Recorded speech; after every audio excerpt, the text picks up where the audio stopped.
Bongo is what I call it. It's me and my mom. We both work together. A student now has her own brand. Raftar, who recently wore one of our pants. They don't see what happens behind the door. So I'm just curious, are you wearing one of your designs today? Yeah, I am.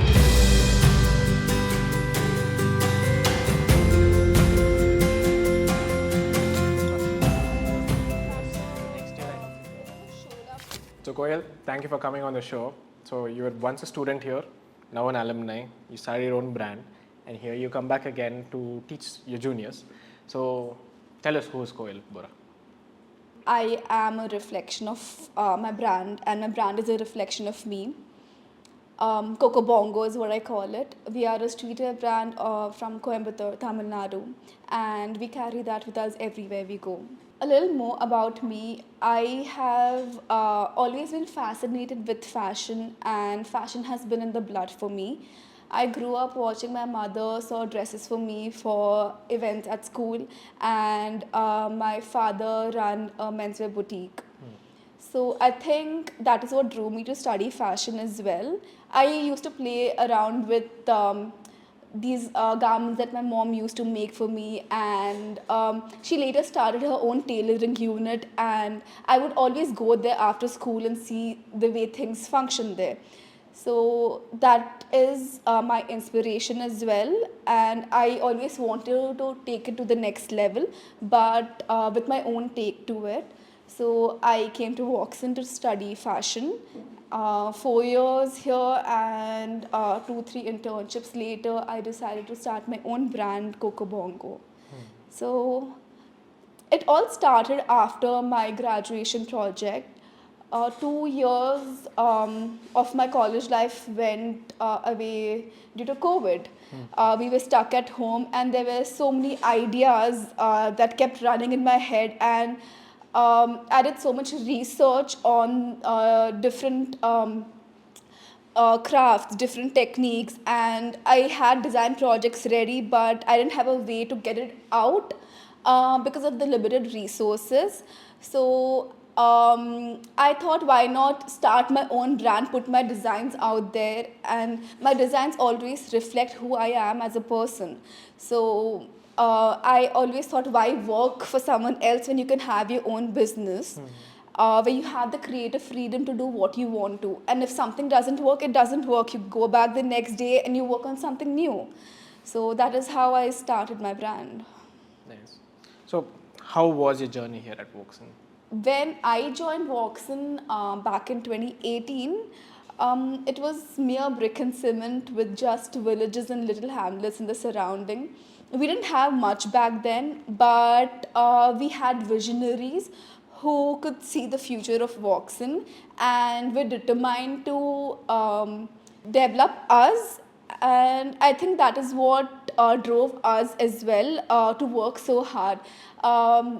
One instance, we didn't have a lot of machinery back then for our classes. So we used to go to classes as early as 6 in the morning and would work till say 2 in the night, and all of us would work together. So that created this bond between all of us, not just students but faculties and everybody else who used to work on campus as well. We were one family. It was just us over here, 400 people in this 200-acre land, right? So it became a very close-knit community for us. Also, it felt like we were living in a bubble because our university is so far away from the city. But we did have each other, and whenever we needed any support from our faculties, they were always there for us. Even during COVID, we had online sessions, and who would have thought online classes would be interesting, right? We had pattern making done online, and for faculties to be able to put in that extra time to teach each individual something which is not possible online was something that even we couldn't imagine, but we had so much fun in those classes as well. So how was the journey from passing out of Woxsen and starting your brand? Like, what are the challenges that you faced, or something that other people wouldn't see? Usually when you start up a brand, it's more like, oh, it's on social media, it's on a website. They don't see what happens behind the doors, right? It seems very smooth and seamless. So how has the realistic journey been since you've started your brand?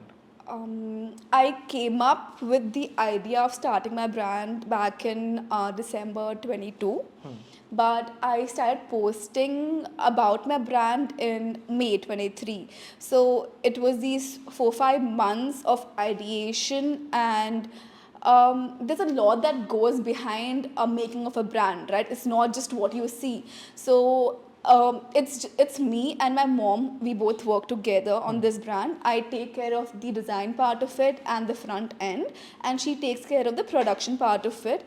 I am lucky because I have her. She has her tailors, and I need to explain the design to them, and they work it all out. Design for me is a very small part of this entire process. There's so much more that goes into it, and there are things that you don't learn in a school as well. So I did my internship at Mentorship in Goa, which was a very big stepping stone for me because I got to learn so much about the industry there. Apart from my brand, I was also working for another streetwear company based in Hyderabad. So I was doing 2 jobs at once. So that was a work from home situation for me. So 15 days in Hyderabad and the rest at home. So I used to design for them. So this is for my experience. So I got to know how a company functions by being in their office, and I implemented that in my business as well. So take celebrity promotions, for example. It feels nice when you see some big person wearing your garment, right? But how do you reach out to them? So this was a very tricky part for me, but I relentlessly messaged, DM'd, mailed, used LinkedIn as a platform, any possible social media platform I could use of or think of, I did, and I messaged everyone. I sent them my lookbooks, and 3 months down the line, I got Babel Khan to wear one of our pieces. I have always imagined Babel wearing Coco Bongo because I feel his style resonates with us as a brand. And seeing that happen so early in my career was a very big moment for me. So this one morning I woke up and I opened my Instagram and I saw a message from Babel's stylist that they want pieces from our brand for one of his movie shoots or the promotions of the movie. That made me feel emotions that I can't even explain right now because for me, Babel is a very big name. So it all started there, and 7 months down the line, we've got Avinash Tiwari, we've got Raftar, who recently wore one of our pants. So they are big names in the industry, and for us to be able to even achieve this much in a span of 7 months is something I never could have imagined. But I think it's just the amount of hard work you put into your brand. So, you have your mother who's mentoring you, who's been in the industry. In the startup cultures, usually most of the people go head on by themselves. What do you think? Do you think having a mentor is very much beneficial than going at it by yourself, or is going alone better? For me, having her be a part of my brand has been a very important thing for me because when I'm traveling, now I'm here, there is someone who's looking after my brand. So it's always good to have someone, but if you don't, it's okay. I don't have a godfather in the industry. I have my mom, and she has a small tailoring unit in Coimbatore where she has her customer base who will never wear streetwear. So all of this I'm still doing. I'm still building my brand on my own. Just the production part of it is taken care by her.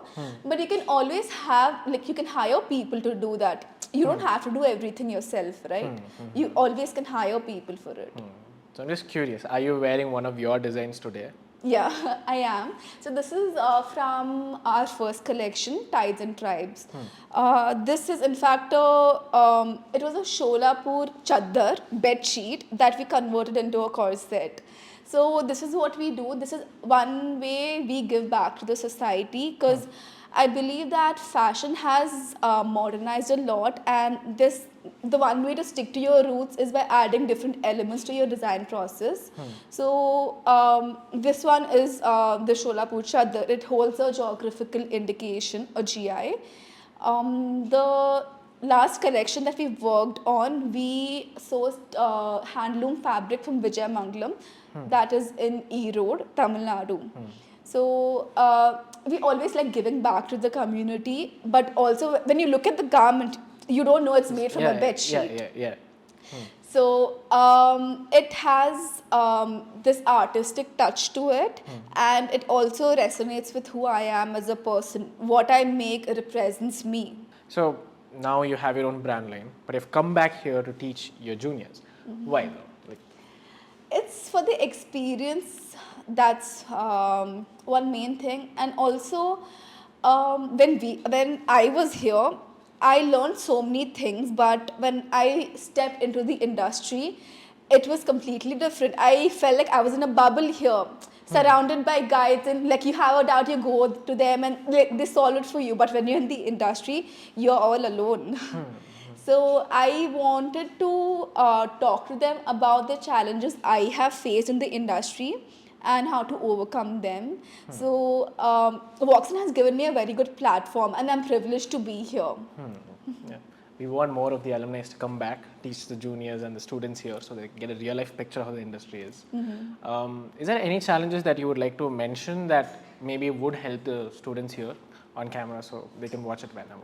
How did you overcome it?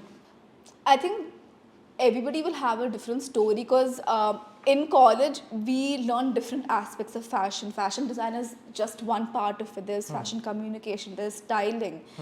I was talking to them from the design point of view. Like I had mentioned before, design plays a very small role. One major challenge I've faced is when it comes to tailors. You have this one design in your head and you want it, you visualize it, but your tailor can't visualize it the way you do. So this has been a major concern for me, and not every tailor is very experimental and open to making new designs. They want to stick to their very basic traditional sewing techniques. So I had to train the tailor. So my mom and I sat with this one tailor that we already have. We trained him to make garments for my brand because they're very different. Most of them have a lot of zippers going on here and there. They have these buckles. So they're not very open to it. So we've trained one person. So when you enter the industry, when you have your own brand, you're not just dealing with one person, and there's no hierarchy over here. You all sit together and you work. If your tailor leaves, if he quits, what do you do? Exactly. Because you design it on paper, but they bring it to life. Yeah. A student now has her own brand. So what else is in future for Koel? I can see Coco Bongo be one of the leading streetwear brands of the world in say 5 years down the line. I'm working towards that, and I can see that happen. Yes. Fine.